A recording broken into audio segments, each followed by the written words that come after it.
കൂട്ടുകാരെ, അമ്മക്കിന്ന് സ്വാദിഷ്ടമായ ഇലത്തോരൻ വയ്ക്കാം. ഞാൻ ഇന്ന് 4 ഐറ്റം ഇലയാണ് ഇന്ന് തോരൻ വയ്ക്കാനായിട്ട് എൻ്റെ പറമ്പിൽ നിന്ന് നുള്ളിപ്പറിച്ചെടുത്തത്. അത് ഏതൊക്കെയാണെന്ന് ഞാൻ പറഞ്ഞുതരാം. ഇത് മധുരച്ചീര, മഴ പെയ്തപ്പോൾ തെളുത്ത് നല്ല തെളിരായിരുന്നു.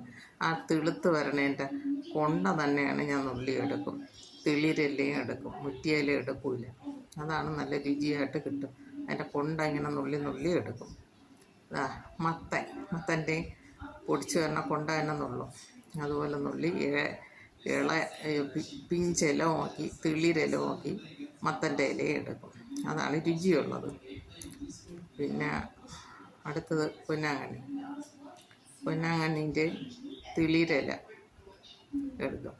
തെളിരില നോക്കി ഇപ്പം തെളുത്ത് കിടക്കുകയാണ് മഴ പെയ്തപ്പം അതും കുറച്ച് നുള്ളി പറയും.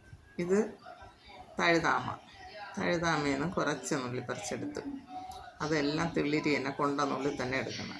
ഇത് കള പൊടിച്ച ഒരു പച്ച ചീരയാണ്, അതും എടുത്ത് അതും കൂടെ എടുത്താണ് ഇന്ന് ഞാൻ തോരൻ വെക്കണം. എല്ലാം കഴുകി റെഡിയാക്കി അരിഞ്ഞ് പൊടിയാന്ന് അരിഞ്ഞെടുത്ത് വെച്ചിട്ടുണ്ട്. പിന്നെ നമുക്ക് അരയ്ക്കാൻ വേണ്ടത് തേങ്ങയും പച്ചമുളകും വെളുത്തുള്ളി ജീരകം ഇത്രയും കൂടെ മിക്സിയിലിട്ട് ഞാൻ അടിച്ചെടുത്ത്, എന്നിട്ട് ചീനിച്ചട്ടിയിൽ കടുക് വറുത്തിട്ട് അതിലോട്ടിട്ട് ഇളക്കി ഒരു നുള്ളുപ്പും ഇട്ട് ഇളക്കി എടുക്കും. എന്നിട്ട് അരപ്പും കൂടെ ചേർത്ത് കിണ്ടിയെടുക്കുമ്പം തോരൻ റെഡിയായി. തോരൻ റെഡിയായിട്ടുണ്ട്. ഇത് നമ്മളെ പറമ്പിൽ നിന്ന് ഒരു മായവും ഇല്ലാത്ത വിഷരഹിതമായ പച്ചക്കറിയാണ്. അത് നല്ല സ്വാദോടെ നമുക്ക് കുട്ടികൾക്കൊക്കെ ധൈര്യമായിട്ടുണ്ടാക്കി കൊടുക്കാം. ഇതെല്ലാവരും ചെയ്യണം. എൻ്റെ ഈ വീഡിയോ ഇഷ്ടമായെങ്കിൽ ലൈക്ക് ചെയ്യണം, ഷെയർ ചെയ്യണം, സബ്സ്ക്രൈബ് ചെയ്യണം. ഇതുപോലെ എല്ലാവരും ശ്രമിച്ച് നോക്കണം.